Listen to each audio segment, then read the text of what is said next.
Hey guys, this is Damon Mitchell. Thanks for joining me on my YouTube channel. This is something new that we're doing, so thanks for coming along, being brave, being adventurous.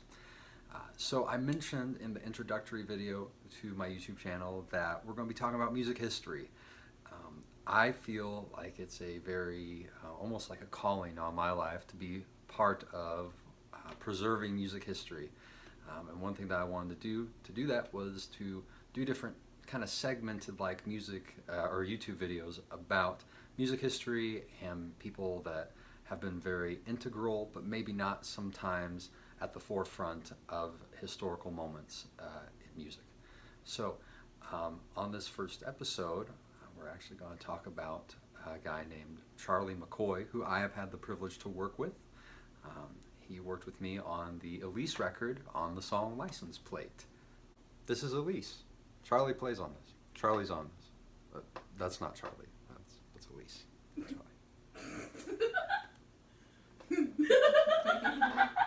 So I first became acquainted with who Charlie is and his place in music history when I attended Dylan Fest in 2016. That's a big, almost like a festival type show at the Ryman Auditorium in Nashville, Tennessee. A historic venue, very appropriate for that kind of thing. And it's this big show that is celebrating Bob Dylan's birthday every year. And that year it was his 75th birthday.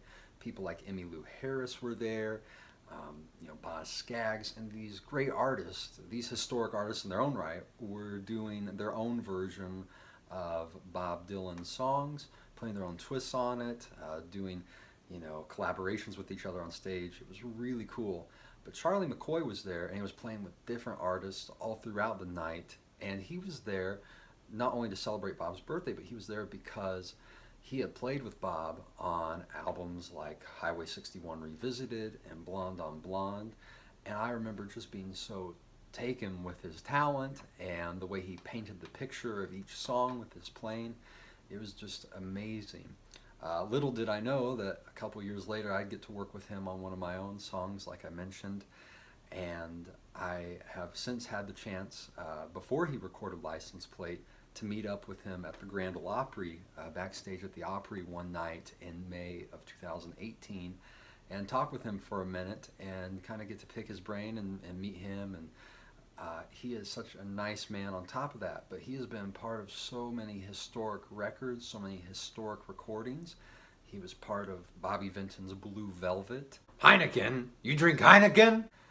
He was also part of, Simon and Garfunkel's The Boxer. You hear that bass harmonica come in right away in the second verse. That is Charlie. So, he's been on the, Bridge Over Troubled Waters album. He played with Elvis, Johnny Cash, Chet Atkins, so many great players. I believe he's played on over 13,000 recordings, if I remember correctly. Bridge Over Troubled Waters. Ba-ba-da-ba-ba-ba. So Charlie was born Charles Ray McCoy in Oak Hill, West Virginia in 1941 on March 28th. Charlie, during early elementary school, moved to Miami, Florida. His family packed up, went down there, and at the age of 8, his mother bought him his first harmonica for 50 cents, which I think we can all be thankful for, as it changed music history in a way forever. So shortly after his mom buying him a harmonica, Charlie's interest in other instruments grew. He started picking up other instruments like the saxophone, and eventually in high school he started his own rock and roll band. Ironically, his rock and roll band featured a man named Donnie Little, aka to most people Johnny Paycheck. He shot a guy. After Charlie played on a radio show called the Old South Jamboree, Charlie made the trip up to Nashville to pursue a music career. However, he only stayed a week and left back for Miami after being a bit disappointed. However, thankfully for us, Charlie did make the trip back to Nashville shortly after to further pursue the career. He was met with a set of objects and disappointments again. However, he stuck it out, eventually networked, and was persuaded to focus his attention and efforts more as a harmonica session player, and eventually teamed up with Wayne Moss as a bass player.